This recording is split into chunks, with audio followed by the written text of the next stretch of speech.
You are listening to The Return of Sherlock Holmes by Arthur Conan Doyle, narrated by David Ellington. An audiobook by Golden Age Audio. Chapter 1. The Adventure of the Empty House. It was in the spring of the year 1894 that all London was interested, and the fashionable world dismayed, by the murder of the Honourable Ronald Adair under most unusual and inexplicable circumstances.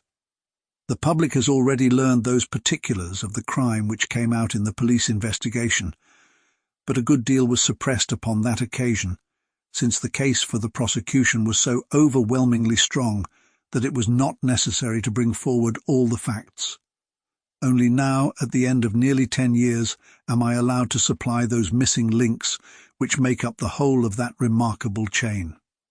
The crime was of interest in itself, but that interest was as nothing to me compared to the inconceivable sequel, which afforded me the greatest shock and surprise of any event in my adventurous life.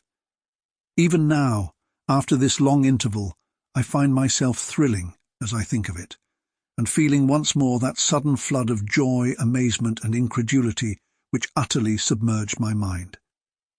Let me say to that public, which has shown some interest in those glimpses which I have occasionally given them of the thoughts and actions of a very remarkable man, that they are not to blame me if I have not shared my knowledge with them, for I should have considered it my first duty to do so, had I not been barred by a positive prohibition from his own lips, which was only withdrawn upon the 3rd of last month.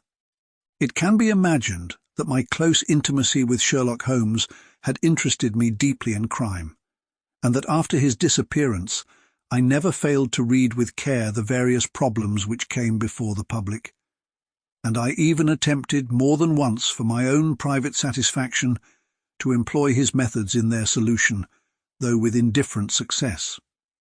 There was none, however, which appealed to me like this tragedy of Ronald Adair. As I read the evidence at the inquest, which led up to a verdict of wilful murder against some person or persons unknown, I realized more clearly than I had ever done the loss which the community had sustained by the death of Sherlock Holmes. There were points about this strange business which would, I was sure, have specially appealed to him, and the efforts of the police would have been supplemented, or more probably anticipated, by the trained observation and the alert mind of the first criminal agent in Europe. All day, as I drove upon my round, I turned over the case in my mind and found no explanation which appeared to me to be adequate. At the risk of telling a twice-told tale, I will recapitulate the facts as they were known to the public at the conclusion. Sample complete. Ready to continue?